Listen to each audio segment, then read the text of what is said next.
pôle qui rassemble de la transition sur le territoire de l'Occitanie et sur le thème de la transition énergétique, des entreprises, des organismes de recherche et des centres de formation.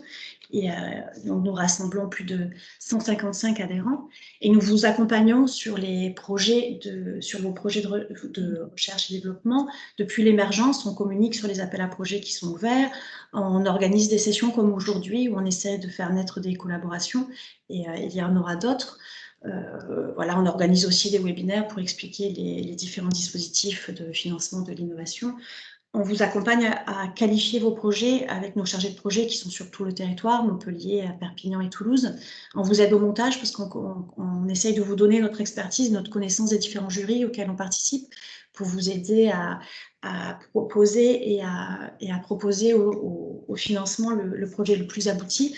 On vous propose également de solliciter la labellisation pour le pôle, la labellisation de vos projets par le pôle. La mission de labellisation, en fait, est une mission qui est réalisée par le pôle pour le compte de l'État, qui garantit aux financeurs un certain niveau de qualité et qui aide également vous, porteurs de projets, qui vous aide à l'écriture et à la construction de votre projet. Ça peut donner un regard extérieur et des recommandations. Et on vous accompagne également pour le suivi des projets en valorisant les produits et les services, en communiquant, en organisant des événements qui permettent voilà, de mettre en lumière les différents nouveaux produits ou nouveaux services issus de ces projets. Donc pour terminer sur cette labellisation de projets, le pôle a étudié depuis 2005 720 projets, dont 336 ont été labellisés et 197 financés, ce qui correspond à des projets d'un montant d'investissement de 428 millions d'euros. Vous avez tous nos contacts de l'équipe projet et pour rappel, vous pouvez vous abonner à notre newsletter agenda qui reprend les différents événements que nous organisons et ceux de nos partenaires. Et nous avons également différents newsletters réservés cette fois-ci à nos adhérents sur les différents appels à projets ouverts. Voilà pour ces petits mots d'introduction. Monsieur Kamalinx, si vous voulez prendre la suite. Merci Caroline. Bonjour à tous et merci de votre présence. Voilà, je suis directeur des affaires publiques pour RTE en Occitanie, dans cette grande région. RTE, depuis plusieurs années, était membre de Derby. Il nous tient à cœur de suivre les évolutions en Occitanie de ce pôle de compétitivité qui a de nombreuses activités. Et plus récemment, nous sommes entrés au conseil d'administration de Derby où nous contribuons autant que possible aux réflexions, au regard sur les dossiers. La session qui a lieu ce matin, et je remercie Michel Bénat pour sa présence, vise effectivement à apporter une forme de contribution de RTE. Caroline avait raison, c'est presque une primeur, je crois, c'est une primeur à l'externe, ce que va vous présenter Michel. Je ne vais pas faire beaucoup plus long, vous connaissez à peu près RTE et Michel va en redire quelques mots, mais nous sommes effectivement dans un monde de l'énergie en pleine mutation, à la fois une PPE, la programmation pluriannuelle de l'énergie qui nous prévoit à 10-15 ans ce que sera le système énergétique, une stratégie nationale bas carbone pour 2050 qui implique aussi des évolutions. Nombreux d'entre vous en êtes des acteurs. Tout ça va impliquer des changements pour le système électrique et c'est ces enjeux-là que Michel Bénat va vous présenter maintenant. Je ne fais pas plus long. À très bientôt. Michel. Oui, donc là, je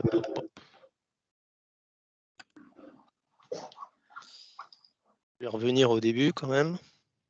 Vous voyez bien le... Oui, tout à fait. Oui. Ça y est.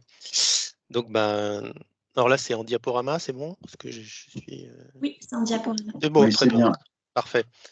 Donc, bonjour à tous, merci d'être là aujourd'hui. Donc, je suis particulièrement content aussi d'être avec vous puisque je me suis impliqué régulièrement dans le pôle Derby depuis plusieurs années, donc avec des interventions régulières ces dernières années, alors plutôt dans le sud-ouest. Là, je vous parle depuis Paris où est la direction R&D, mais c'est toujours un plaisir que d'échanger avec avec des écosystèmes régionaux, moi j'aime bien, et puis expliquer le rôle d'un réseau de transport et comment les différents industriels peuvent ou milieux académiques peuvent nous épauler dans nos travaux. Donc on va être deux à parler. François présentera rapidement les spécificités de la composante Occitanie de RTE. RTE en deux photos, ça symbolise ce dont on est fier, que certains trouvent un peu questionnable en termes de design, mais bon voilà, moi j'aime bien ces photos parce que c'est quand même aujourd'hui le seul moyen qu'on a trouvé quand même pour véhiculer l'électricité à travers ce réseau à très haute et haute tension. Puis j'aime bien la photo droite où c'est toujours, moi je suis toujours admiratif devant mes collègues là qui interviennent sur la maintenance des câbles, en particulier en montagne où c'est très spectaculaire, quoi. Il faut changer tel ou tel composant, retendre une ligne, etc. En quelques chiffres, donc on est responsable en France métropolitaine, donc c'est un monopole du développement, de la maintenance et de l'exploitation du réseau de 400 kV à 63 kV. Outre les niveaux de tension, je précise les différents métiers dont on est responsable, puisque ce n'est pas forcément le même schéma qu'on peut avoir dans d'autres pays, où on peut séparer l'exploitation, la conduite au quotidien et le développement et la maintenance. Donc on est ce qu'on appelle un gestionnaire de réseau de transport complet.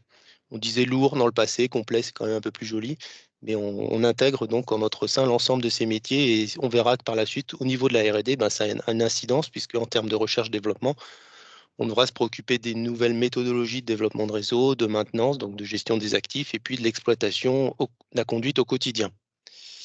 Donc là, vous avez une carte avec la nomenclature des différents niveaux de tension. Donc, c'est standardisé. Le rouge, c'est plus le 400. Le vert, c'est les poches 225, etc., etc. Et après, on va descendre jusqu'au 63. Ensuite, on passe la main à nos collègues distributeurs. Enedis pour 95% du territoire. Et puis, il y en a certains où il y a certains endroits en France où il reste des régies. Donc, 8500 salariés. Quantitativement, donc on est avec 270 000 pylônes, 105 000 km de ligne, 2600 postes, 40 000 sectionneurs, 12 000 disjoncteurs.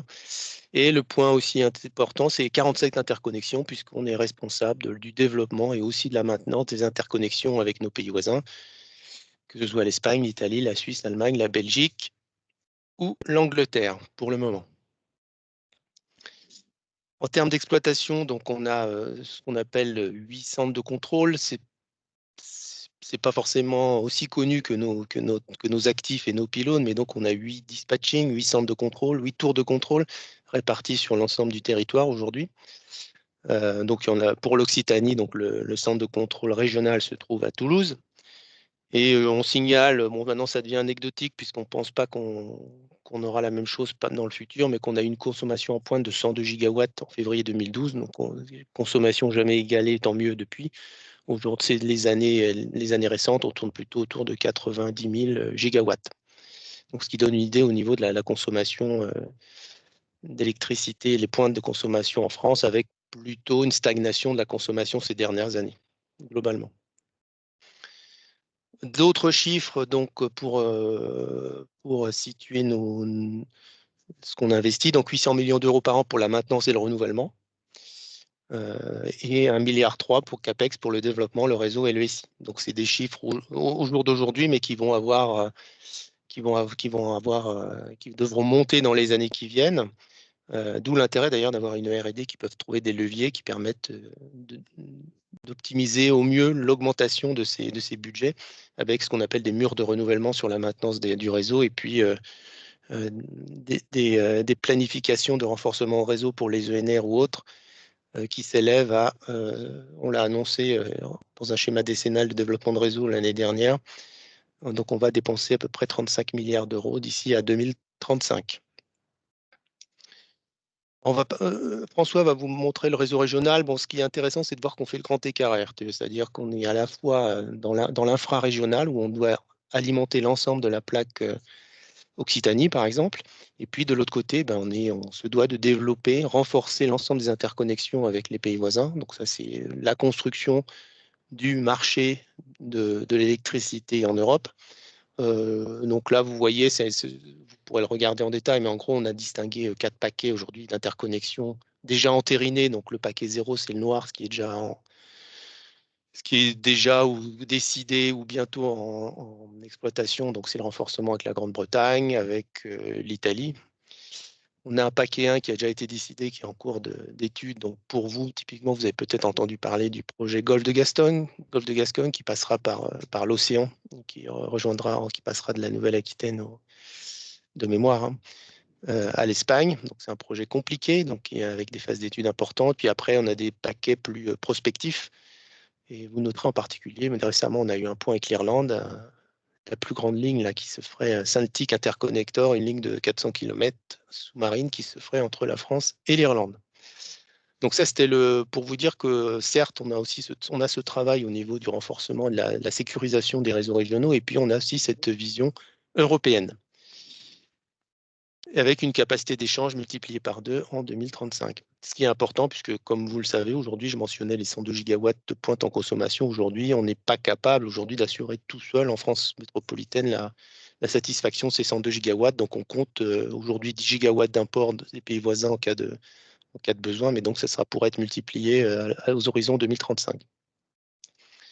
Zoom Occitanie, François. Oui, en quelques mots.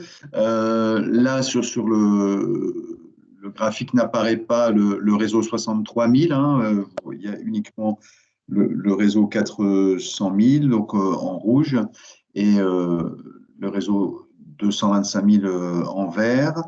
Voilà, c'est, comment dire, il y a ce métier spécifique et je pense qu'en regardant essentiellement les traits rouges, on voit effectivement comment le réseau se dessine entre ce qui part vers l'ouest, y compris qui sort de Golfech, une ligne aussi qui descend des Pyrénées, qui historiquement quand même est producteur d'électricité, avec des enjeux d'alimentation, notamment de la métropole toulousaine, et puis un arc qui passe davantage le long de la Méditerranée.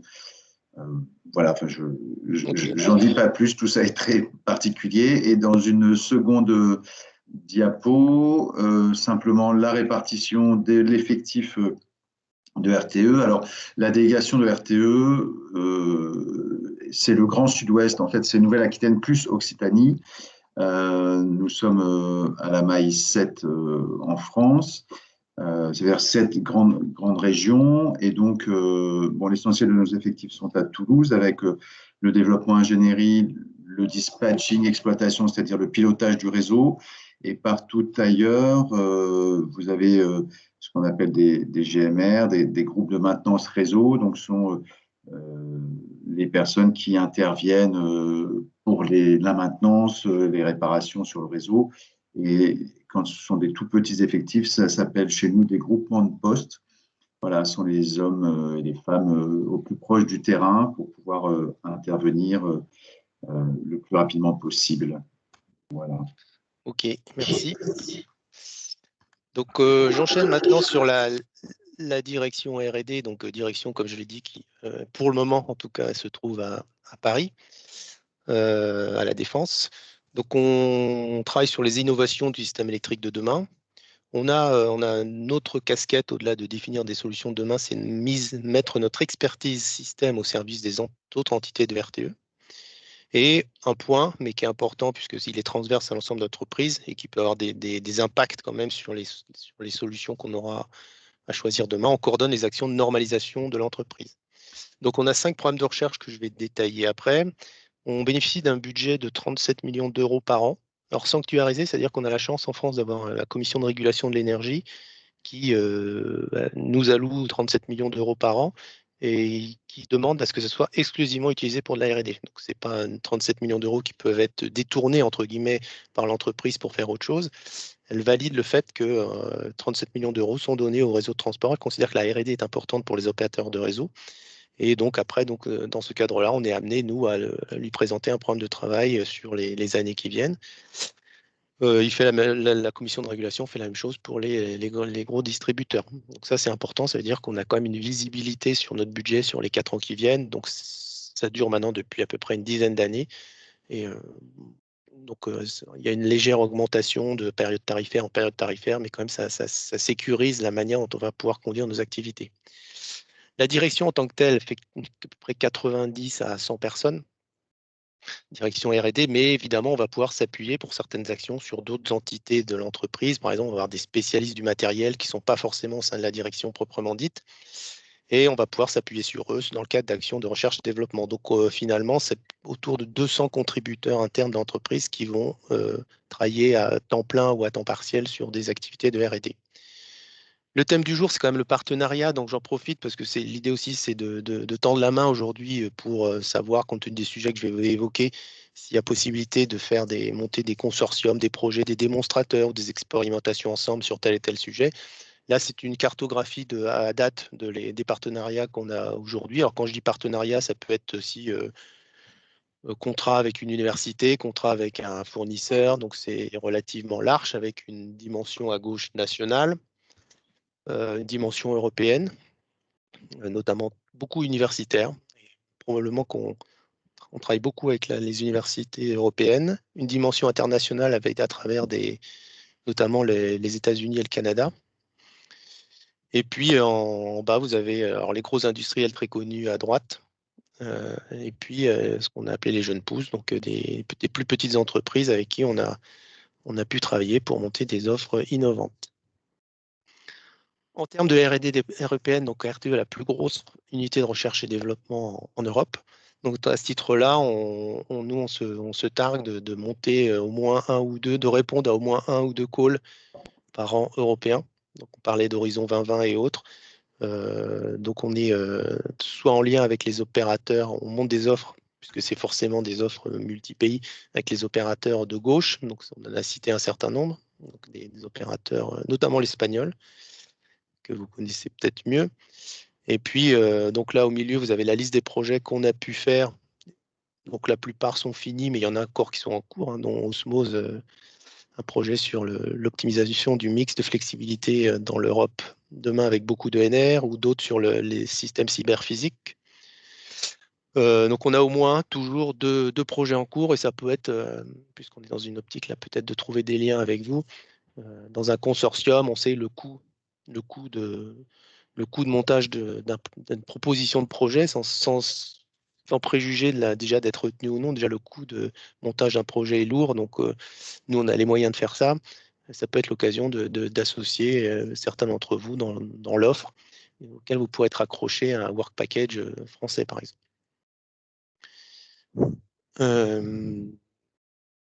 Donc ça, c'est pour donner le cadre. Donc on est toujours en quête de nouveaux partenariats. J'ai mentionné le chiffre de 37 millions tout à l'heure. On a à peu près 7 à 8 millions d'euros dédiés à des partenariats ou à des collaborations, ou à des achats, même avec des fournisseurs ou avec même quand ce n'est pas du partenariat donnant-donnant, mais quand on finance une université sur certains travaux. Donc c'est quand même 7 à 8 millions, ça fait presque 20%, 20-25% du budget qui est consacré à ces moyens. Donc on est vraiment désireux de garder ce volet budgétaire pour constituer un réseau d'acteurs autour de notre activité. Donc les finalités de l'R&D, on a dit, donc c'est vraiment quelque chose effectivement dans lequel on est en train de travailler, et avec un horizon qui est plus long terme, à l'horizon 2050. Donc on se donne 3 horizons de temps. 2025, on a un horizon opérationnel, donc c'est vraiment aujourd'hui les solutions qui sont quasiment à maturité à la R&D, les déployer dans les salles. Ouais, ça va et toi? Attends, Je sais pas qui parle. c'est moi. Donc déployer des solutions dans les salles H24. Donc on est en train de reformater nos salles de conduite. On les appelle les salles 24/24, H24. Et donc on est en train de développer des nouveaux outils. Comme l'a dit François, le contexte change avec beaucoup plus d'énergie renouvelable, d'incertitude sur la manière dont l'écosystème, au sens large, le vent, le soleil, la consommation va évoluer dans les heures, les jours qui viennent. Donc on a besoin d'outils avec davantage d'intelligence. Et ces outils vont arriver à maturité. On souhaite les déployer d'ici à 2025. Après, l'horizon important sera 2030, avec des objectifs de NR qui seront bien évidemment ceux qui sont inscrits dans la PPE. On verra si on y arrive ou non. Mais des objectifs ambitieux. Il faut savoir que les énergies renouvelables n'ont pas le même comportement que les moyens de production classiques sur le réseau, ça demande aussi des moyens de pilotage différents. Et puis un gros sujet pour nous qui est le vieillissement. Donc j'y reviendrai sur la gestion des actifs. On arrive sur ces fameux murs de renouvellement avec des sommes importantes à dépenser. Et il s'agit d'optimiser le renouvellement de l'ensemble de nos composants. Donc avec des items en dessous qui est la faisabilité d'un réseau dimensionné au plus juste. Si je faisais une analogie avec les voitures, on fait des moteurs de plus en plus performants et puis il y a du numérique autour qui maximise l'utilisation d'un moteur. On est dans la même logique. Le réseau, c'est à la base du cuivre, on a toujours besoin de cuivre, mais si on peut minimiser la quantité de cuivre par l'ajout de numérique qui va optimiser l'utilisation de ces réseaux, bah c'est autant de gagner. L'électronique du puissance, donc c'est de plus en plus d'énergie renouvelable, donc ça veut dire moins d'inertie, on est sur des raccordements par des cartes électroniques et plus par des alternateurs, hein, des bons vieux alternateurs, des moyens de production classiques. Développement de l'éolien offshore, donc ça c'est vraiment des horizons 2030-2040. Et puis après, on rentre dans la politique de la neutralité carbone française. Avec nous, donc à notre échelle réseau, donc vraiment à l'échelle de notre périmètre, c'est aller vers une infrastructure éco-conçue. Donc vous verrez un programme de travail par rapport à ça. Et puis un élément qui est sur la prospective, c'est-à-dire qu'on a un rôle depuis notre création qui est d'éclairer, un rôle officiel, qui est d'éclairer le gouvernement sur la prospective énergétique. Donc tous les 2 ans on remet au ministre de l'écologie, de l'énergie, donc en ce moment Barbara Pompili, un rapport qui dit quels sont les différents scénarios possibles à des horizons de 5 à 10 ans, et finalement quelles en sont les conséquences en termes de coûts, d'environnement et d'économie. Et là, spécificité cette année, on est en train de préparer un exercice de prospective largement concerté avec énormément de personnes qui vise à donner un éclairage à 2050. Donc c'est un rapport qui, normalement, je pense, devrait être remis à la ministre en septembre au maximum. Et R&D est concerné puisqu'on développe les outils qui servent à simuler la prospective. Donc on a 5 programmes. Je mentionnais qu'on a 5 programmes tout à l'heure. Donc je ne vais pas lire les petits carrés, là je vous laisserai le faire après. Ce qu'il faut retenir, c'est qu'on a un programme gestion des actifs. Donc c'est vraiment plus récent, c'est sans doute le 2e plus récent. On l'a créé en 2012. Et là, vraiment, on souhaite vraiment se professionnaliser sur la simulation des trajectoires de renouvellement de nos lignes, notamment. Il faut voir que c'est des budgets, on est très vite en centaines de millions d'euros sur des renouvellements de lignes. Donc, on avait une gestion des actifs relativement obsolète. On s'améliore de plus en plus. Et là, vraiment, l'objectif, c'est de simuler vraiment des trajectoires au plus juste sur les 40 années qui viennent. Donc, j'y reviendrai après. Futur de l'infrastructure du réseau, donc c'est quel poste demain, quelle ligne demain, quel contrôle commande demain. Une R&D historique, c'est le fonctionnement, exploitation du système électrique. C'est en gros tous les outils qui sont utilisés dans le dispatching pour vérifier qu'une ligne n'est pas en surcharge, faire des calculs de simulation sur le niveau de tension, sur tous les modèles de prévision. Il y a un choix de longue date à RTE, c'était de développer en interne tous ces modèles numériques de simulation et de prévision. Aujourd'hui, c'est nous qui développons nos modèles de prévision de la production éolienne, photovoltaïque. Alors, bien évidemment, on s'appuie sur Météo France pour les données météo, mais ensuite, toute la traduction en termes de mégawatts se font par des outils qui sont développés à la R&D. Idem pour les études de simulation. Exemple d'un outil de simulation, si on perd une ligne, comment se répartissent les flux sur les autres lignes? Bon, ça, c'est aussi des outils qu'on utilise, qui sont développés à la R&D. Prospective marché, évolution du réseau. Donc, marché, ça vient depuis l'unbundling. RTE a un rôle de market designer, officiellement, c'est-à-dire qu'on doit proposer au gouvernement des architectures de marché après concertation avec les parties prenantes. Donc, on a une activité de R&D sur l'architecture de marché, que ce soit l'architecture marché française et sur les architectures de marché européennes. L'activité prospective, j'en ai parlé. Évolution du réseau, c'est aussi un vieux business de R&D, si je puis dire, c'est-à-dire quelles sont les méthodologies, les outils pour calculer au mieux les endroits où construire de nouvelles lignes et à quel moment les construire. Le but étant de construire mettre le bon niveau de cuivre, mais pas le mettre trop tôt ni trop tard. Et puis notre programme le plus récent, c'est environnement et société, qui évolue et qui traduit aussi une évolution dans nos compétences, puisqu'on va parler compétences. À la R&D, on a vraiment historiquement plutôt une culture ingénieur, maths, électrotechnique. Là, avec ce nouveau programme qu'on a créé il y a quelques années, on est sur d'autres profils. On a une spécialiste de biodiversité, un spécialiste d'éco-conception, et on a deux maintenant, deux personnes qui travaillent sur les sciences humaines et sociales, donc avec un dernier recrutement qui vient on a deux personnes de Sciences Po, une de Grenoble et de Paris, là, donc qui apportent des compétences vraiment alternatives sur nos métiers, qui donnent un regard croisé sur... il y a le quantifié de l'ingénieur et puis il y a toute l'acceptabilité, la probabilité que la manière dont la société au sens large peut réagir, peut accepter telle ou telle solution, c'est une manière de probabiliser les scénarios possibles de l'évolution du mix énergétique à l'avenir.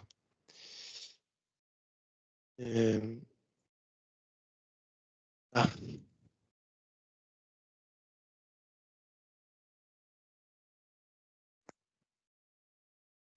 J'essaye d'avancer.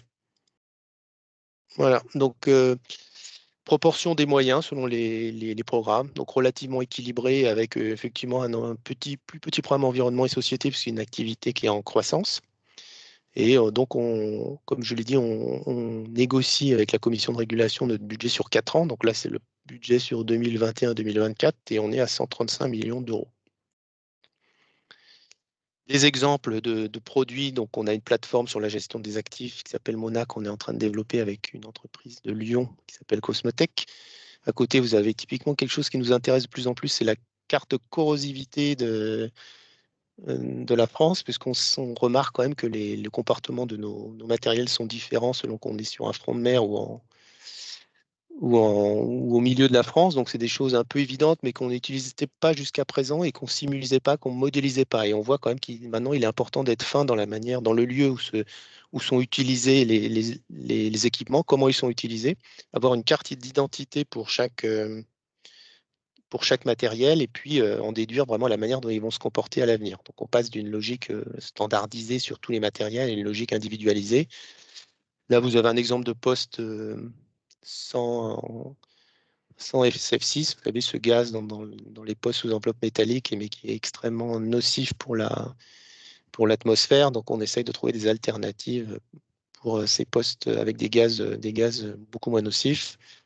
Un projet européen qui a étudié l'impact sur le fonctionnement d'un système électrique d'énormément d'électronique de puissance. Donc, quand on dit électronique de puissance, c'est du photovoltaïque, de l'éolien, mais aussi des lignes à courant continu. Donc, en Occitanie, typiquement, c'est la ligne que vous avez entre Perpignan et l'Espagne, là, avec des grosses stations de conversion. Le véhicule électrique, bon, c'est typiquement nous, il y a eu un rapport important qui a été fait par RTE sur le véhicule électrique il y a 1 an ou 2, sur l'impact du véhicule électrique sur le système français. Donc, c'est nous qui avons fait l'étude avec des outils R&D. Et environnement et société, là, j'ai mis une vignette avec typiquement on étudie comment optimiser l'élagage sous les lignes. Vous savez qu'on est obligé de couper régulièrement ce qui pousse dessous pour éviter les amorçages avec nos lignes. Essayons de le faire intelligemment et d'avoir des couloirs les plus durables possibles et qui traduisent la biodiversité des différentes plantations. Donc là, je vais passer sur les 5 programmes avec des vignettes et peut-être dire ce qu'on recherche comme compétences et où on en est. Donc, si je commence à gauche, c'est la gestion des actifs, c'est d'abord savoir observer. Donc, on est vraiment dans le monitoring. On avait déjà fait un challenge où on était venu voir Derby, je crois, en 2015. On avait dit on cherche tout type de capteurs qui pourraient nous être utiles pour le vent, pour la température de tel ou tel équipement. Donc, on a vu des solutions qui avaient été proposées. Bon, toujours un sujet qui nous intéresse. Donc, il y a vraiment l'idée de rester en veille sur toutes les méthodes d'observation. Parce que si on n'observe pas, on ne pourra rien en tirer. Donc, il y a sûrement des sources aujourd'hui données qu'on n'utilise pas assez. Et donc, on essaie de les identifier, de voir quelle plus-value elles ont dans le process opérationnel. Pardon.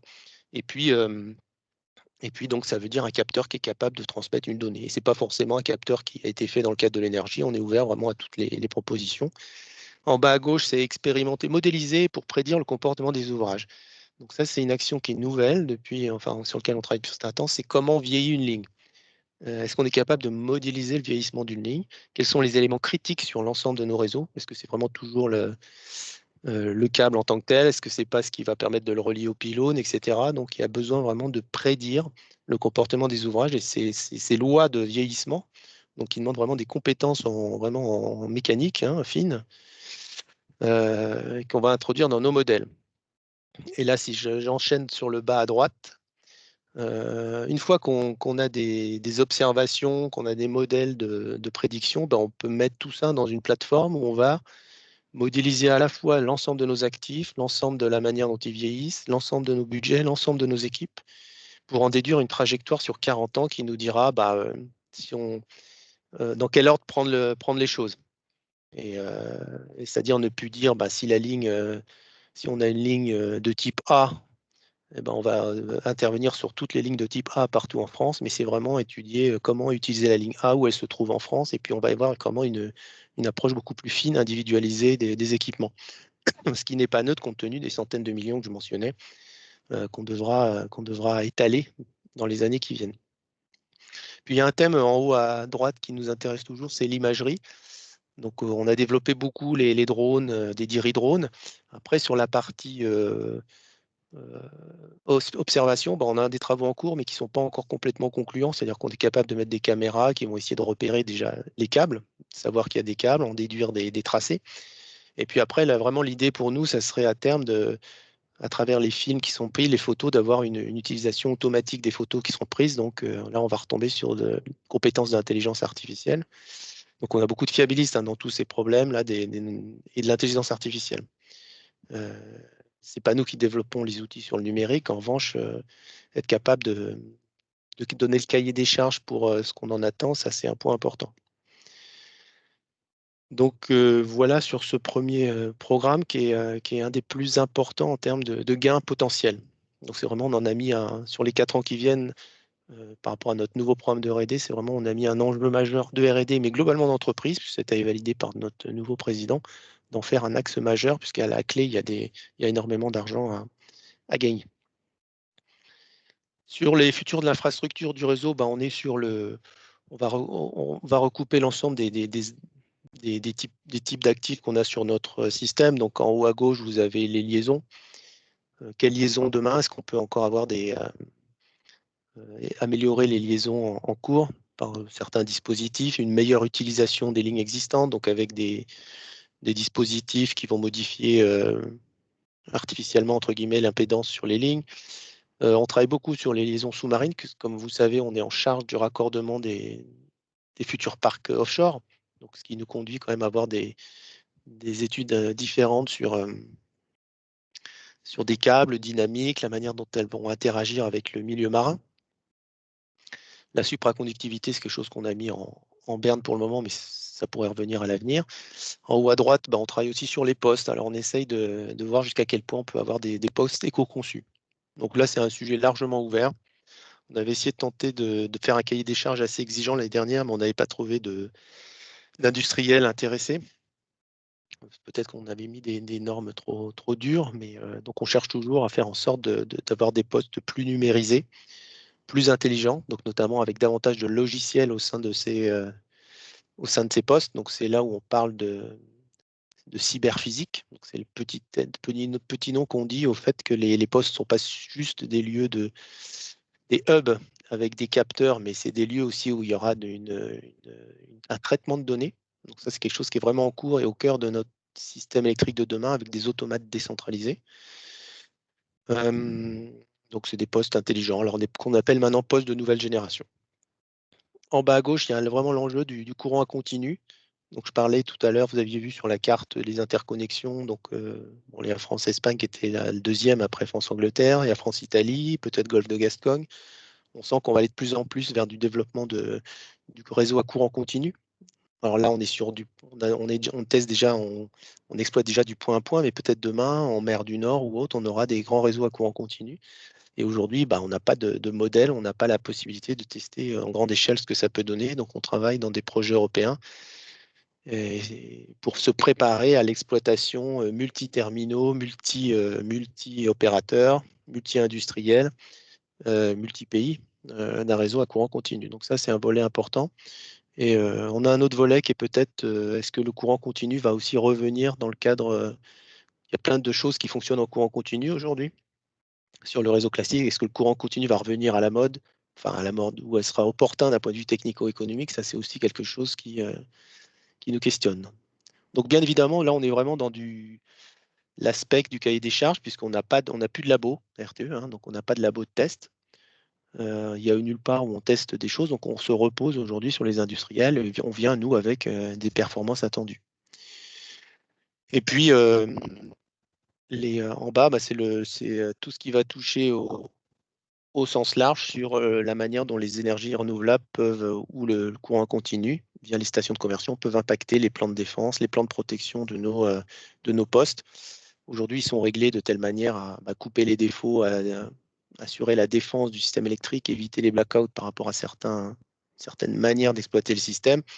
Demain, ça sera différent avec des choses, avec des logiciels à modifier. Donc, on a une équipe dédiée sur le nouveau contrôle-commande des postes. Je vais garder 39, je vais m'en donner encore 5 minutes. Et puis après, donc environnement et société, je l'ai dit, côté en haut à gauche, donc limiter l'empreinte environnementale. Donc ça, c'est dans le neutre en carbone que j'ai évoqué en 2050. C'est quelque chose qui a été réaffirmé par notre nouveau président. On veut limiter notre empreinte partout où on peut de nos infrastructures et notre mode d'exploitation. Donc ça, c'est quelque chose de nouveau. Comment introduire de manière beaucoup plus poussée l'éco-conception dans nos processus de nos specs de matériel, voire dans nos processus d'achat. Donc ça, c'est quelque chose qu'on a lancé il y a 4 ans et il faut que ça s'intensifie. En haut à droite, c'est tout ce qui est lié à la faune, la flore. Hein. Donc on communique pas mal sur les oiseaux, mais maintenant de plus en plus par rapport à la mer, hein, puisqu'il peut y avoir des impacts des postes en mer ou des lignes. Donc on étudie tout ce qui est, on voit en ce moment sur les raccordements offshore, sur les coquilles Saint-Jacques, l'impact éventuel de champs électromagnétiques sur des petits poissons, etc., etc. Plus la biodiversité classique que j'ai mentionnée dans les campagnes sur les plantes qu'il faut maintenir, les couloirs qu'il faut optimiser et toutes les espèces qui pourraient être importunées par les systèmes électriques. Et voir dans l'autre sens si même un couloir de ligne peut être positif par rapport au maintien de la biodiversité régionale. Société, sur les 2 cases en bas, on est globalement sur quelque chose qu'on pousse et vraiment de plus en plus, j'ai dit de sortir de faire évoluer la culture d'ingénieur, mais qui était aussi la culture de l'après-guerre, hein, qui était déclaration d'utilité publique, et puis on déploie les grandes infrastructures. On sait que maintenant, il y a beaucoup de négociations, de concertations. On dit souvent que pour construire une ligne électrique, type RTE, ça dure 7 ans, donc 50, dont 50 concertations, et 2 ans de travaux proprement dit. Donc nous, on a souhaité au niveau de la R&D de diversifier nos profils, et comme je l'ai dit, d'avoir des profils plus sciences humaines et sociales qui vont venir questionner toutes les solutions classiques, techniques d'ingénieurs qui pourraient être mises en place pour voir dans quelle mesure l'énergie, le sens à donner à une ligne même, hein. Le sens à donner à une ligne, quand on va mettre une ligne dans une région, quelle est la perception de la population, à quoi ça sert, pourquoi, est-ce que ça me sert à moi, est-ce qu'il y a une notion d'intérêt général, oui, non. Donc vraiment être capable de professionnaliser ce métier de concertation qu'on a quand même largement développé déjà depuis 10-15 ans. Là, c'est le cœur de nos oui, donc avant, je reviens. Donc là, on va vraiment sur des compétences un peu atypiques dans nos métiers. C'est vraiment sur je dis sciences humaines et sociales. On a quelqu'un qui vient du Musée de l'Homme et puis quelqu'un qui a une formation complètement d'éco-conception. Donc tout ce qui est compétences en analyse de cycle de vie, des problématiques très complexes, hein, si vraiment on veut les mener jusqu'au bout. Donc on a aujourd'hui 4 personnes qui travaillent sur ces sujets et c'est en croissance. Et puis là, on est sur le cœur de l'activité de la R&D historique, c'est tous les outils qui nous permettent de superviser en temps réel le fonctionnement du système électrique, vérifier que les flux sont dans les clous, que s'il y a un incident, on est capable de tenir la situation, que s'il y a une centrale qui a un problème qui s'arrête d'un seul coup, tout tient aussi. Donc pour ceux qui ont été au dispatching, d'un des dispatching de RTE, mais notamment celui de Toulouse, vous vous souvenez de ces grands panneaux qui permettent en temps réel de contrôler tout ça. Donc c'est là où on va concentrer quand même beaucoup de données, des données de terrain. Donc il y a des capteurs sous toutes nos lignes, des tensions, des courants, les sorties des centrales, la production, les consommations à l'interface avec les distributeurs, etc. Et donc à l'intérieur de ces dispatching, donc on a des outils de simulation qui permettent de prévoir l'impact de tel ou tel événement sur le fonctionnement du système. Alors là, on essaye de renverser les choses en disant on souhaite un peu comme un pilote de vol avoir un plan de vol, c'est-à-dire que en gros, un dispatcher qui est dans une salle de contrôle va pouvoir avoir un plan de vol sur les 12 heures à venir, à quel moment il devra décider de certaines actions. Et puis après, il y a peut-être des choses impromptues qui arrivent. Alors là, il faut redynamiser l'ensemble, re-hiérarchiser les priorités. Et donc, on va passer d'un mode, on dit classiquement qu'on passe d'un mode de supervision où le dispatcher a 10 écrans avec 10 informations en parallèle, à un mode d'hypervision où en temps réel, il aura une seule information, l'information prioritaire sur laquelle il doit se concentrer. Et là, c'est là vraiment où on concentre aujourd'hui nos efforts en termes de compétences d'analyse numérique et d'intelligence artificielle, puisqu'on est beaucoup sur de l'apprentissage du fonctionnement électrique aujourd'hui pour intégrer énormément de données dans nos modèles pour être capable de simuler le fonctionnement futur. Donc là, on a beaucoup de gens spécialistes en optimisation, intelligence artificielle, analyse numérique, simulation, électrotechnique aussi. Puisqu'on est en haut à droite, vous avez les simulateurs, c'est des simulateurs dynamiques, c'est-à-dire être capable de simuler le fonctionnement électrique avec des patents de 10-3 secondes. Donc on est vraiment sur de la dynamique fine, puisqu'on sait que lorsque, par exemple, beaucoup d'éoliennes se déconnectent d'un réseau, bah, l'impact est très très très rapide, beaucoup plus rapide. L'incidence de cet incident est beaucoup plus rapide qu'une centrale classique. Donc on a des questions d'inertie.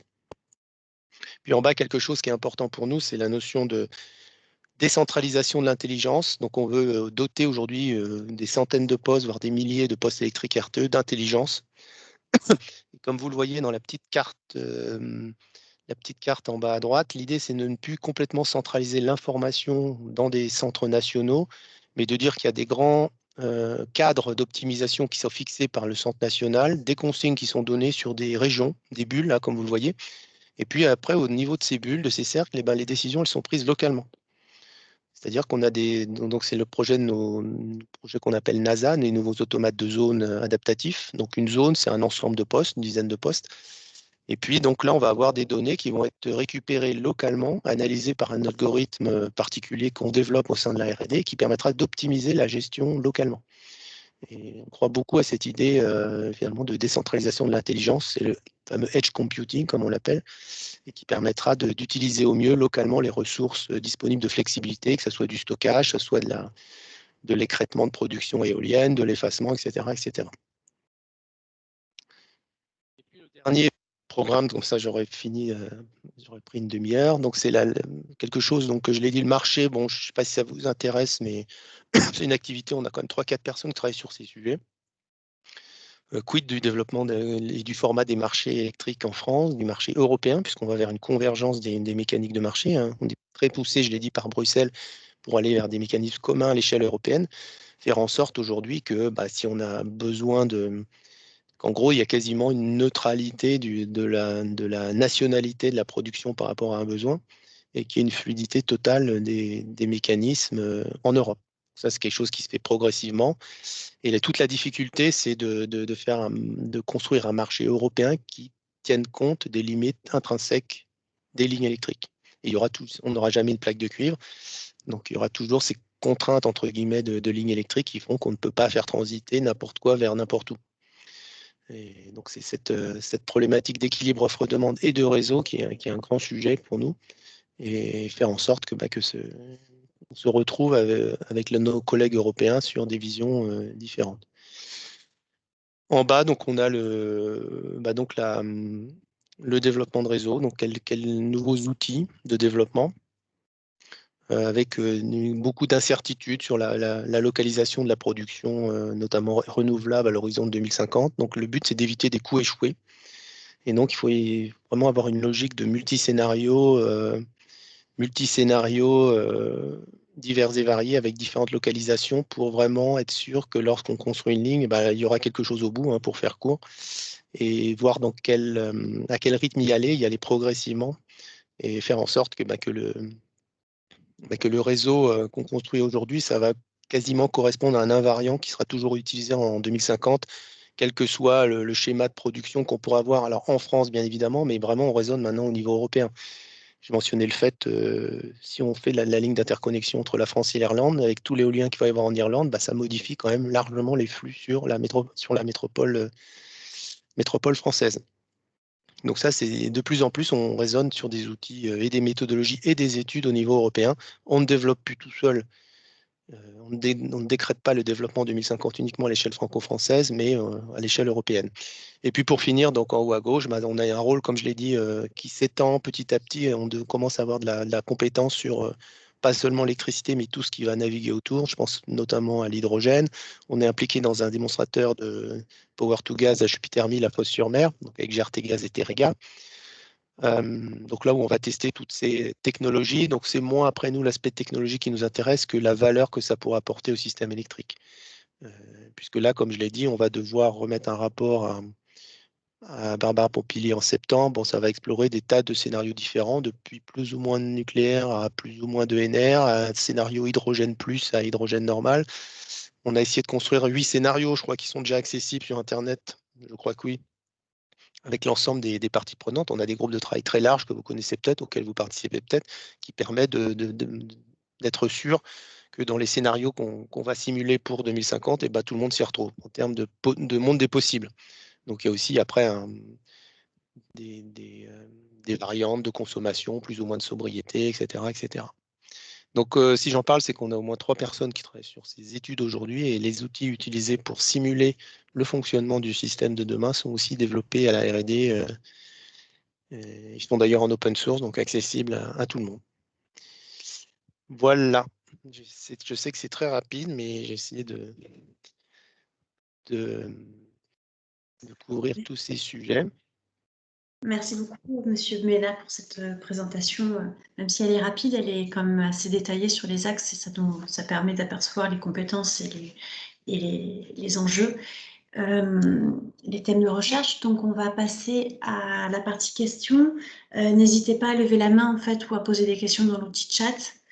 Vous pourrez également, je vous passerai la parole. Nous avons une première question dans le chat, je ne sais pas si vous la voyez en même temps, Monsieur Bénat, de Monsieur Alexandre, qui demande en fait au sujet de l'interaction avec les actifs éoliens et solaires, quelles sont les données dont vous avez besoin pour gérer à l'avenir, comme vous l'avez dit, un nombre de plus en plus important de parcs solaires et de parcs PV.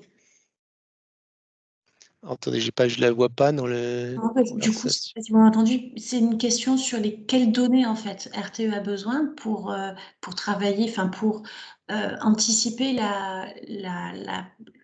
le nombre en fait croissant de parcs PV, de parcs éoliens. Si je comprends bien la question, Monsieur Alexandre, sinon vous pourrez la repréciser, c'est quelles données physiques en fait vous intégrez dans le système, dans vos systèmes. Alors ça, c'est des choses qui sont en pleine évolution, effectivement, parce que il y a encore quelques années, on pouvait se contenter de la prévision nationale France, qui est assez facile à faire. On parle souvent d'interminence, mais d'un jour sur l'autre, on est quand même capable d'évaluer assez finement la production nationale France, que ça soit éolienne et solaire. Donc là, on était vraiment sur des problèmes d'équilibre offre-demande.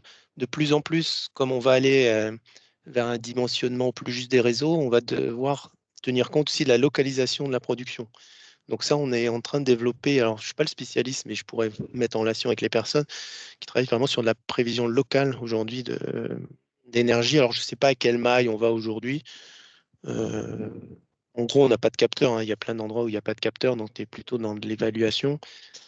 J'ai pas la maille aujourd'hui vers laquelle on va, mais c'est sûr qu'on va de plus en plus vers du local, puisque l'idée ce sera en fait, on a 2 options. Soit on construit un réseau en béton qui permet d'évacuer toute la production, quelle qu'elle soit, quel que soit le niveau de production, et puis même si ça arrive juste quelques heures dans l'année. Donc là, il n'y a pas besoin de prévision, à la limite, à moins l'équilibre offre-demande, mais on sait que ça passera toujours sur le réseau. Mais le choix qui est fait par Enedis comme par nous, c'est de dire on va essayer de dimensionner le réseau au plus juste, c'est-à-dire faire en sorte qu'il évacue 95% de la production. Et puis des fois, le vent va souffler très fort et les éoliennes vont tourner très vite et on n'arrivera pas. Et c'est là où on va parler d'automate d'écrêtement. C'est-à-dire c'est ce qu'on a annoncé déjà dans le gouvernement il y a 2 ans, dans le schéma décennal. Si on écrète 0,3% de l'énergie de NR, donc ce qui n'est pas beaucoup, on économise 7 milliards de développement de réseau. Mais ce qui nécessite aussi effectivement du capteur et de la prévision au niveau plus local. Après, sur la granularité, je ne l'ai pas en tête, mais je peux, effectivement, je pourrais mettre On a 2 personnes aujourd'hui qui travaillent sur ces modèles de prévision, comme j'ai dit, et ça peut être quelque chose sur lequel on peut créer un lien après cette rencontre.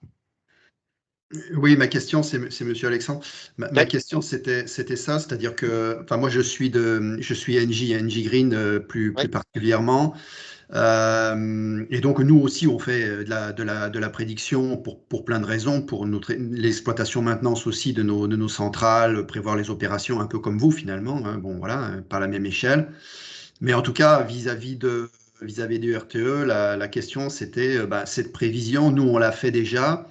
Est-ce que il y aurait ou pas je sais pas, des collaborations possibles pour mettre en connexion les travaux que vous faites, vous, en termes de prédiction à votre échelle et ceux qu'on fait, nous, à notre échelle. Voilà, les échelles sont différentes, mais les techniques peuvent être, enfin, techniques d'intelligence artificielle sont probablement similaires, hein, voilà. Mhm. Mais en tout cas, la question, c'est ça. Est-ce que vous avez besoin de nous sur ces questions ou est-ce que vous êtes assez grand pour faire tout seul? En fait, c'est ça un peu la philosophie de ma question, quoi.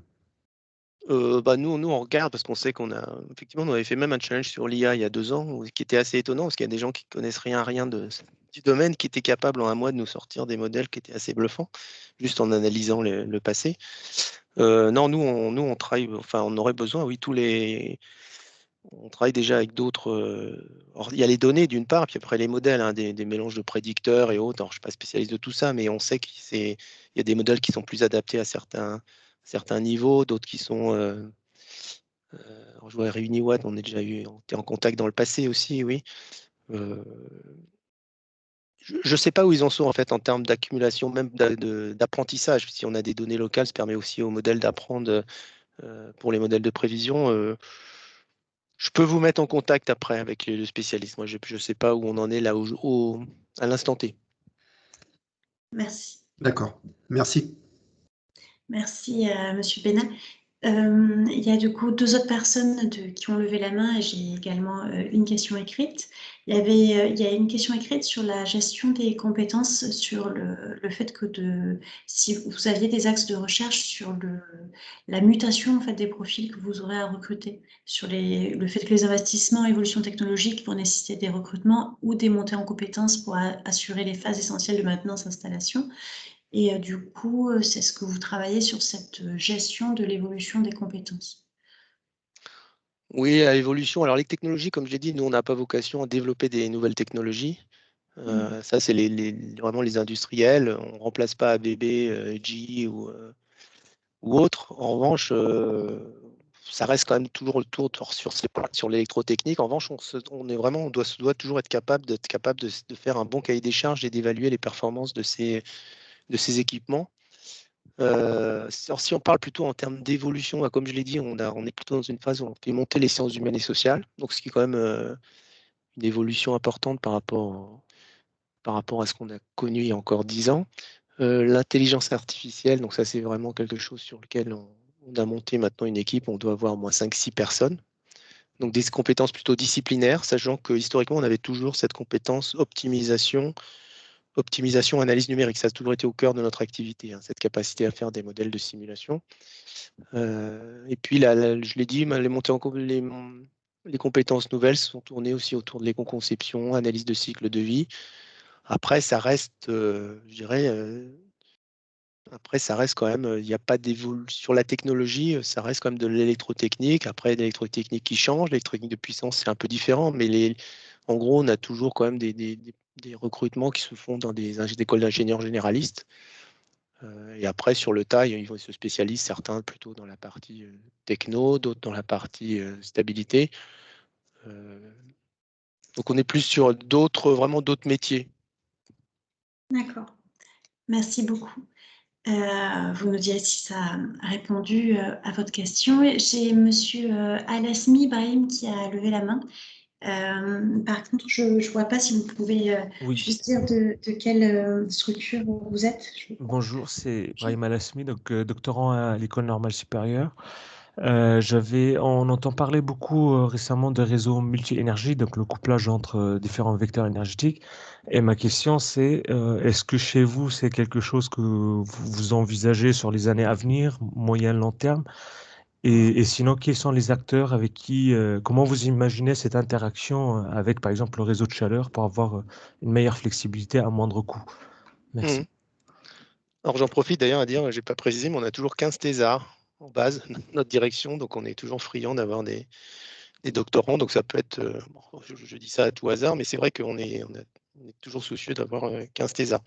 Alors sur le multi-énergie, c'est vrai que c'est un mot qu'on a, pardon, c'est un mot qu'on entend de plus en plus, parce que c'est un mot qui nous, en gros, vu d'une collectivité, on nous dit, bon, l'électricité c'est bien, le gaz c'est bien, le réseau de chaleur c'est bien, mais nous c'est le multi-énergie. Bon, sur le gaz et l'électricité, on est déjà couplé depuis longtemps, hein, puisqu'il y a des centrales à gaz qui, les centrales à gaz s'alimentent en gaz et fournissent de l'électricité. Donc, on est déjà quelque part multi-énergie sur ce créneau. Nous, on a engagé un travail au niveau maintenant effectivement, sur l'aspect power to gas. Donc, ça, c'est dans le sens inverse. Donc, c'est vraiment évalué. On en a beaucoup parlé. C'est le sens inverse dans l'électricité qui permet de faire des électrolyseurs et de produire et de stocker du gaz sans aller à un retour vers l'élec. Aujourd'hui, vraiment, pour nous, on est vraiment dans une phase d'expérimentation sur ce créneau. On considère que c'est pas. On a fait un rapport là-dessus sur l'hydrogène l'année dernière. Le créneau, on le sent pas déboucher avant une 10-15 ans, vraiment sur ces unités compte tenu de leur rendement et l'impact que ça peut avoir, le nombre d'heures où ça peut tourner, et puis le fait que c'est pas évident qu'il tourne juste quand il fonctionne à de l'électricité dite 100% verte. Donc on a vraiment une question par rapport à ça. Ceci dit, on s'intéresse et on a implémenté dans nos modèles une optimisation conjointe des réseaux ELEC et gaz. Donc on a travaillé avec GERT et Gaz d'ailleurs sur nos modèles de prospective. Et aujourd'hui, on est capable de simuler l'optimisation conjointe d'un mix gaz-ELEC. Après, sur le réseau de chaleur, moi, je ne sais pas trop comment ça se goupille, parce qu'on est moins concerné, hein, c'est quand même plutôt sur des échelles de distribution. J'ai pas de. Nous, c'est quelque chose qui nous. Aujourd'hui, qu'on n'a pas en base dans notre activité, les réseaux de chaleur. On est vraiment sur les grands réseaux, puisque une question qui nous est posée aussi par les collectivités ou l'Europe, c'est de dire, mais il y a des réseaux de gaz, il y a des réseaux d'élec, optimisez-moi ça conjointement. Donc on dit pourquoi pas, la question est légitime. Donc c'est pour ça qu'on a développé des modèles pour essayer de trouver un optimum ou voir quel est le gain potentiel d'aller vers un vecteur, sachant que dans toutes les projections, on a quand même on voit qu'il y a quand même de plus en plus d'électricité, de moins en moins de gaz dans le mix énergétique de demain. Réseau de chaleur, je n'ai pas de réponse là sous le coude. Mais je sais que c'est effectivement l'attente de l'extérieur et qu'on ait une réponse par rapport à la prospective, notamment régionale, c'est d'avoir une approche multi-énergie. Mais réseau de chaleur, je ne sais pas si on l'aborde dans notre bilan prévisionnel, mais je pourrais vous le dire, là je vais m'enseigner, savoir si c'est un levier comme l'hydrogène ou autre, si c'est un scénario qui est dimensionnant pour l'objectif 2050. Je vais me renseigner. Si vous me laissez votre nom après. Merci. Oui, on partagera les listes de participants. Merci beaucoup. Il y a également une question de Monsieur Ahmed Chrief. Si vous pouvez également. Oui, Chrief. Bonjour. Chrief. Bonjour, Monsieur Bénat. Alors, Bonjour. J'ai une question. Oui, de quelle structure vous êtes? Excusez-moi, Monsieur. Castelby. Castelby, on est une société toulousaine qui fait la vision par ordinateur, voilà, adhérent et la valorisation de données. Alors, j'ai deux questions qui ne sont pas forcément en lien. Il y en a une qui est plutôt axée sur la thermique. Je suis ingénieur en thermique. C'est comment est-ce que vous menez aujourd'hui des études en amont avec des universitaires, des labos sur comment potentiellement intégrer dans le futur des solutions de stockage énergétique sur le réseau, type stockage à changement de phase? Est-ce que c'est des choses auxquelles vous êtes en train de réfléchir? Et deux, je sais que Centre R&D d'RTE à Paris, vous avez beaucoup d'équipes qui travaillent justement sur l'analyse d'image pour aller faire de la détection de défauts automatiques sur des installations, des équipements.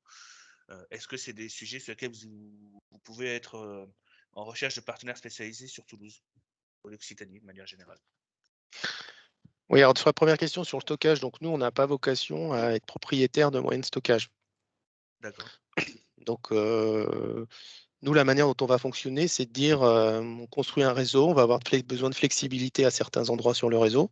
Oui. Donc, on va être plutôt sur une logique d'appel d'offres. Après, il peut y avoir de l'effacement, il peut y avoir du stockage. Nous, on aura des conditions sur les performances attendues. Après, le l'acteur qui va être le plus offrant enfin voilà, donc on est vraiment sur cette logique et on n'a pas vocation à pouvoir. Nous, on pourra dire s'il y a du stockage là, on aimerait pouvoir en disposer de telle ou telle manière, donc ce qui va être qu'on peut conditionner son utilisation. En revanche, on n'a pas de recherche directement avec les stockeurs. Donc on est en veille plutôt sur les moyens de stockage. Là, en ce moment, on fait une expérimentation qui s'appelle Ringo, vous le verrez, mais c'est plutôt du lithium-ion. Oui, sur du 30 MW dans les postes quand même, qui est une manière de tester en lien avec la commission de régulation la manière dont le stockage. La question, c'est quels sont les services potentiellement rendus par le stockage. Nous, on a la question ça peut nous aider au traitement de la congestion, donc soulager un petit peu des pics de production ENR notamment. Si on a dimensionné au plus juste les lignes, ça peut aider sur le réglage primaire, donc c'est des choses qu'on pense essayer dans les 2-3 ans qui viennent. Puis après, il y a multiples services de stockage pour un je sais pas, EDF, Engie pourrait dire, moi j'utilise aussi ces batteries pour stocker. Des fois j'ai trop de production, je le stocke là-dedans, je le récupère à tel moment, ça rentre dans une gestion de portefeuille. Mais de point de vue techno, nous on ne suit pas en fait. On n'a pas de. Pour nous, c'est un acteur extérieur et puis après on est en veille pour savoir ce qui se fait, mais vous n'êtes pas intégré en amont dans les recherches de ces acteurs-là. Non. Non. Et puis la deuxième question, c'était sur le traitement d'image, j'en ai parlé, oui, c'est quelque chose qui nous. La deuxième question, c'est sur le traitement d'image, dont j'en ai parlé. Effectivement, nous, je l'ai dit, on est au milieu du gué sur ces sujets. Et aujourd'hui, on n'a pas de solution clé en main qui fait qu'en lançant un drone avec sa caméra ou son appareil photo haute définition, quand il revient, automatiquement, on sait identifier la photo où on voit un brin du fil qui est cassé. Ouais, d'accord. Donc ça, on est vraiment intéressé par des partenariats. On en a eu un dans le passé. Alors, je ne sais pas si c'était Terra 3D ou autre, je ne sais plus trop. Enfin, on a un partenariat, ça continue, mais on n'est pas arrivé au bout. Donc, on est intéressé pour évaluer si vous travaillez sur le sujet, par ce qui pourrait être fait. Ok, écoutez, avec plaisir. Merci. Vous avez également une proposition et une question de Madame Salah. Madame Salah demande si vous avez besoin de recherche ou de compétences pour la résolution de problèmes de dégradation de matériaux. Par exemple, si ce sont des compétences que vous pourriez rechercher dans le cadre des défis et des enjeux. J'ai eu à travailler pour eux pour des compteurs d'électricité qui ne comptaient pas bien l'électricité et où il y avait des histoires d'électrolyse, de vieillissement et ainsi de suite de matériaux. Donc, c'était pour RTE, j'ai résolu un problème. Et maintenant, je me dis, est-ce qu'ils ont d'autres problèmes de corrosion, de vieillissement de matériaux? Je pense par exemple, est-ce que vous travaillez sur les contacteurs des panneaux solaires? On sait que ça vieillit. Est-ce que vous avez besoin de compétences dans ce domaine? Voilà. Alors nous, ce que je disais en introduction, RTE vraiment se limite au réseau, c'est-à-dire que nous, nos actifs dont on est propriétaire, c'est les lignes, les postes, et puis c'est tout, quoi. Alors après, il y a peut-être les compteurs, effectivement, mais bon, c'est très marginal puisqu'on a quelques centaines de clients. Nous, on est très haute tension, donc on ne va pas jusqu'au résidentiel. Donc nous, les panneaux, on les voit par un homme. Mais après, de vieillissement, les vieillissements, effectivement, j'en ai parlé, c'est le vieillissement de nos conducteurs, les vieillissements des transformateurs, la manière dont les bains d'huile dans nos transformateurs évoluent. Donc ça, là, typiquement, on travaille avec le CEA qui permet de faire qui simule le vieillissement de manière artificielle là, dans leur labo à Saclay. On est plutôt dans de la simulation. Après, la partie correctif, c'est plutôt nos experts réseau qui voient quelles sont les solutions à faire en œuvre pour retarder, par exemple, le vieillissement de tel ou tel. Mais ce n'est pas forcément un sujet de recherche aujourd'hui. Après, de manière opérationnelle, oui, on a une activité comme ça. Donc, je peux vous réorienter plutôt vers nos équipes qui travaillent de manière opérationnelle sur les matériels. Mais nous, on est plutôt dans la simulation, essayer de mieux comprendre la manière théorique dont se comportent les composants pour les intégrer dans nos modèles. Mais je suis preneuse, si vous avez Oui. J'avais déjà des contacts à Paris puisqu'on m'avait mis dans la liste des sociétés qui pouvaient travailler pour vous, mais j'aimerais bien avoir de nouveaux sujets à développer ou à traiter. Et Madame Salah, on vous donnera également. Merci. Merci. Merci. Et du coup, on va peut-être prendre une dernière question. On verra pour clôturer pas trop en retard. Madame Lafuma, vous aviez également... Oui, merci beaucoup. Donc, Marion Lafuma de la société Réuniwatt. Merci, Monsieur Bénat, de nous avoir cités d'ailleurs en tant qu'expert de la prévision photovoltaïque et éolienne. Je rebondis sur la première question. Donc, il y a un peu de temps qui s'est passé depuis, mais vous dites que vous êtes très intéressé par de la prévision au niveau hyper local. Nous, on propose une cartographie détectée automatiquement avec de l'intelligence artificielle des panneaux photovoltaïques sur une zone donnée. Donc, ça peut être l'Occitanie, mais ça peut être au final la France entière. C'est un sujet sur lequel on pourrait vous accompagner et je voulais juste savoir si ça rentrait bien dans le cadre de l'Open R&D que vous évoquez aujourd'hui. Oui, ça nous intéresse. Là, en ce moment, on étudie d'ailleurs c'est pas les panneaux déjà installés, c'est aussi le potentiel de panneaux qu'il peut y avoir en France aux horizons 2050, ce qui nécessite une analyse assez fine du recensement de tous les toits de France, quasiment. Mais oui, je pense qu'on avait déjà été en contact parce que vous faisiez de l'observation satellite de mémoire de... Oui, tout à fait. Entre autres choses, on fait de Donc oui, moi, ça nous semblerait intéressant on a quelqu'un qui a travaillé là-dessus sur un stage.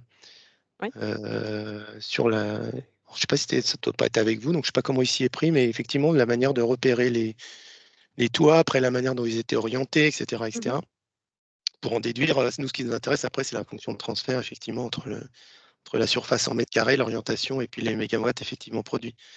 Oui, comme dit, on a développé une solution qui fait ça avec un dépôt de brevet. Donc, c'est une solution bien innovante qui détecte avec des images aéroportées ou satellites les panneaux existants. Alors, effectivement, ce n'est pas la partie potentielle que vous évoquez, mais en regardant plusieurs années, on peut voir l'évolution aussi du parc. Donc, ça reste quand même assez intéressant pour oui, détecter nous, ça ensuite. nous intéresse parce qu'on a fait sans doute une autre technique de notre côté, puis on avait quand même forcément, il y a des loupés, il y a des panneaux qu'on ne voit pas, il y a ceux qu'on croit voir des panneaux, puis ce n'est pas des panneaux, donc c'est intéressant, il y a des scores en fait par rapport à ces... Oui, tout à fait. Voilà, donc c'est intéressant d'avoir un échange sur les performances que vous avez. Oui, avec grand plaisir. Comment procède-t-on pour la suite du coup? Je sais pas, je pense que côté DRB, vous allez m'envoyer l'ensemble des... Oui, tout à fait. D'accord. Et les adresses, et voilà. Puis on verra après. Puis les questions posées, rappel de la question posée avec le nom. Oui, bien sûr. Merci beaucoup. Merci. Merci beaucoup. Donc, je pense qu'on a fait le tour. Il y avait un commentaire sur la biodiversité, mais je pense, vous me reprenez la personne qui a mis le commentaire, mais je ne pense pas que c'était une question. C'était un commentaire sur la... oui. C'était un commentaire sur la gestion en fait, de la biodiversité sous les lignes. Et donc, je pense qu'il n'y a plus de main levée. Je vois un dernier commentaire. On va pouvoir vous libérer. Est-ce qu'on peut avoir le lien vers les sujets? Oui, alors on vous l'a dit, je ne sais pas, vous avez peut-être loupé les petites minutes d'intro. Le webinaire est enregistré et la présentation sera renvoyée aux participants. Donc vous aurez les supports. Normalement, on a fait le tour des questions et des mains levées. Monsieur Camerlin ou Monsieur Bénat, si vous voulez donner un petit mot de conclusion. Merci en tout cas d'avoir pris ce temps-là d'échange et bien sûr, comme on l'a dit, on croisera les coordonnées des différents participants et je pense qu'on pourra même envisager d'autres choses. Là, on a ouvert plusieurs sujets, on pourra peut-être nous aussi de notre côté relancer des appels à contribution ou des appels à partenariat sur des sujets spécifiques. On pourra sûrement étudier des opportunités de collaboration sur des appels à projets spécifiques. Voilà, le chemin, le cadre est donné. Et on espère suivre d'assez près toutes les collaborations qui pourraient émerger à partir de maintenant. Moi, avant de laisser la conclusion à François, donc effectivement, nous, on est toujours prêts à avoir soit des liens de modélisation. Donc là, c'est plutôt avec Paris et on va comparer des modèles, on vient d'en parler là, et puis des approches théoriques, et puis on voit les résultats. Et après, on peut avoir aussi sur des aspects plus matériels, avoir des expérimentations sur nos installations et qui pourraient se faire en Occitanie. On en a déjà eu un certain nombre. Où là, si vous avez un dispositif que vous jugez intéressant, on va repérer un endroit où ça peut être valoriser, tester, apprécier sur nos installations, parce que je sais que c'est souvent ce qui est recherché, c'est pas forcément juste du labo, etc., mais c'est vraiment en conditions opérationnelles quelle peut être la valeur. Donc on est toujours prêt, on a toujours un certain nombre d'expérimentations en cours qui fait que en R&D, donc on qualifie l'opportunité de tester une solution, puis après on travaille avec nos collègues de l'ingénierie, notamment en Occitanie, qui vont installer le dispositif, puis après on teste tout ça, puis on fait un REX au bout de 6 mois, 1 an, et puis comme ça on a vraiment les idées claires sur site. François, en tout cas merci pour tout et merci pour vos questions. Oui, très rapidement, hein, mais merci beaucoup Michel pour toutes ces réponses, enfin la présentation et puis ces réponses. Voilà, j'espère que ça va provoquer de l'émulation en Occitanie, que nos enjeux vont intéresser. Il y a beaucoup de... C'est une terre d'innovation, Derby le sait mieux que moi. Voilà, donc merci encore à Derby de nous avoir permis de communiquer vers les entreprises, les chercheurs d'Occitanie. C'est aussi le rôle d'une entreprise de service public comme la nôtre d'être acteur du territoire, et en faisant ce qu'on faisait ce matin, je pense que tout le monde est gagnant. C'est un cercle vertueux. Merci encore, je ne fais pas plus long. Merci à tous pour votre participation. Merci de vous être connectés et vos questions. Nous vous envoyons, nous vous renverrons tout ce qu'on vous a dit, le lien, le PowerPoint et les participants pour côté RTE. Merci beaucoup. Et à très bientôt. Merci beaucoup. Bonne journée. Merci, au revoir.